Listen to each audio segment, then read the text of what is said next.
Wakil Ketua Umum PSSI, Zainuddin Amali, menyatakan bahwa pihaknya akan memenuhi segala kebutuhan timnas Indonesia agar dapat tampil optimal. Berbagai kebutuhan, termasuk transportasi yang nyaman, sudah disiapkan oleh PSSI. Tujuannya adalah agar pasukan Sintayong dapat fokus pada persiapan permainan tanpa terganggu hal-hal non-teknis. Skuad Garuda tergabung di grup C babak ketiga kualifikasi Piala Dunia 2026 bersama Jepang, Cina, Bahrain, Arab Saudi, dan Australia. Turnamen ini akan berlangsung dengan format kandang dan tandang mulai September 2024 hingga Juni 2025.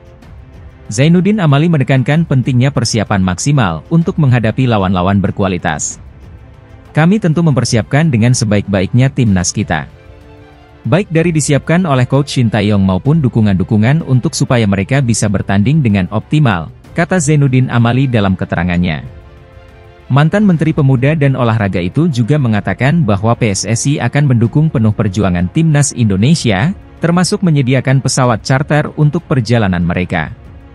Tanpa dibebani oleh berbagai hal yang non-teknis. Yang biasanya itu yang suka menjadi masalah bagi kita.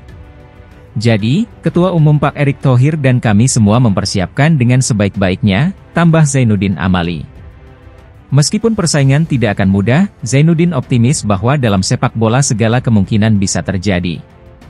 Siapa tahu Tuhan memberikan kesempatan kepada kita untuk bisa lolos, bisa bermain di Piala Dunia. Saya kira ini satu kebanggaan buat kita semua, ujarnya. PSSI memastikan tim nasional Indonesia akan tetap menggunakan Stadion Utama Gelora Bung Karno, Jakarta, untuk menjalani laga kandang pertama duel putaran ketiga kualifikasi Piala Dunia 2026 kontra Australia, 10 September mendatang. Awalnya, PSSI merencanakan untuk membawa Marcelino Ferdinand dan kawan-kawan berkandang di Stadion Gelora Bung Tomo, Surabaya, Jawa Timur, pada game melawan Australia. Itu disebabkan rencana kunjungan Paus Fransiskus ke Jakarta, 3 hingga 6 September mendatang. Tempat berubah. Laga putaran 3 kualifikasi FIFA World Cup 2026 akan dimainkan di Stadion Gelora Bung Karno di Jakarta, tulis Takarir unggahan akun Soceroos yang menampilkan foto lanskap SUGBK dan skuad Australia. Arya Sinulinga, merespons unggahan Soceroos itu dengan menyebut bahwa PSSI dalam beberapa hari terakhir telah melakukan koordinasi intens dengan Pusat Pengelolaan Komplek Gelora Bung Karno selaku pengelola SUGBK. Kami mengajukan SUGBK ke AFC sehingga Australia dapat info perubahan lokasi laga, itu dari AFC. Kami juga sudah lakukan kunjungan ke GBK kemarin, Senin, untuk melihat perkembangan rumput.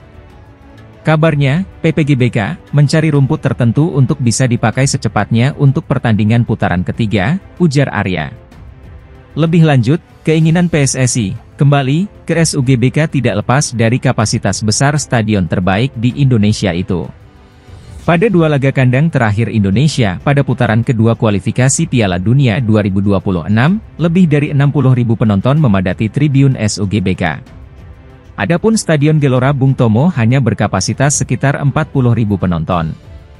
Sementara itu Wakil Ketua Umum PSSI Zainuddin Amali menyebut PSSI berencana menyiapkan pesawat non-komersial alias charteran untuk tim Garuda untuk menjalani 2 pertandingan kualifikasi Piala Dunia 2026 pada 10 dan 15 Oktober nanti.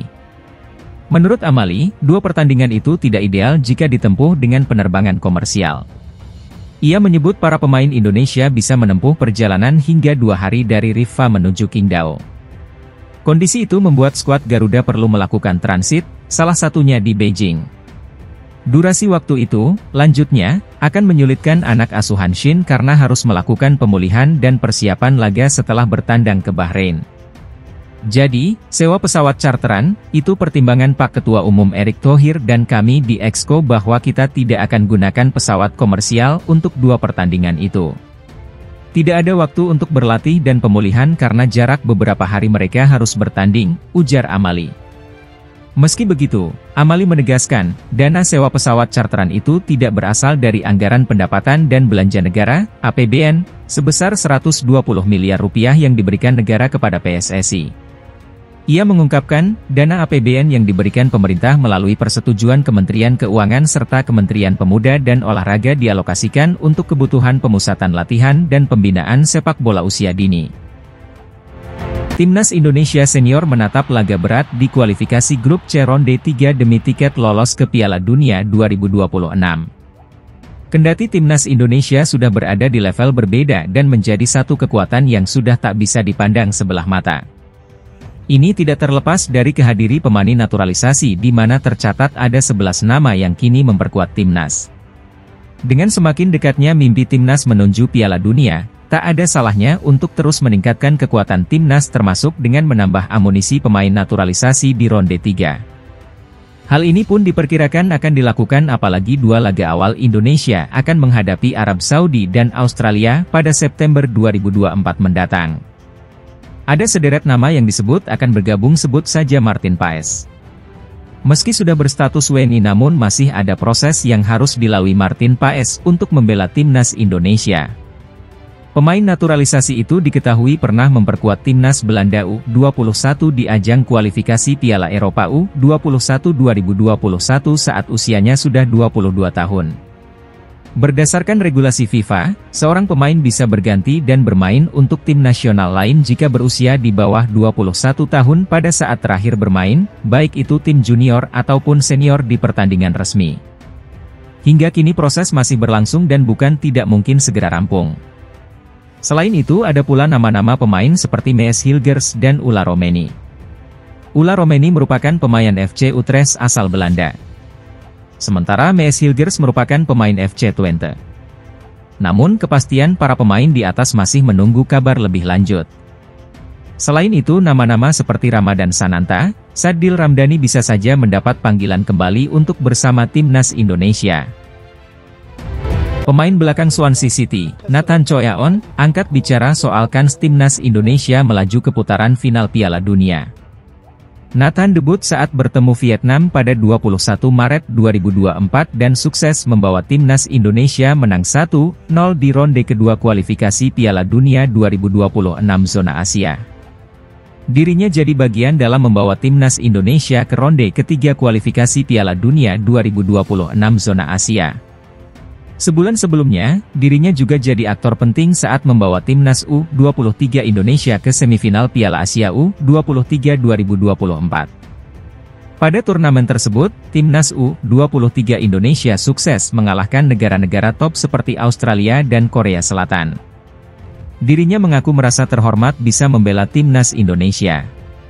Selalu menjadi sebuah kehormatan bisa bermain untuk tim nasional Indonesia, kata Nathan Choyaon.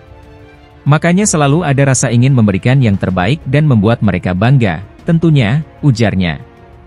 Penambahan tim peserta membuat tim-tim Asia punya kesempatan untuk lolos ke Piala Dunia. Nathan Choyaon mengaku bahwa hal tersebut menebalkan keyakinannya bisa menembus putaran final Piala Dunia bersama Timnas Indonesia. Perjuangan Timnas Indonesia bakal dimulai pada September 2024 dalam ronde ketiga kualifikasi Piala Dunia 2026 zona Asia. Saya kira bagi setiap pemain, jika saya berbicara mewakili semua pemain di tim kami, itu, lolos ke Piala Dunia, adalah impian, ujarnya. Ketika Anda masih muda dan masih kecil, Anda selalu bermimpi bermain di panggung besar.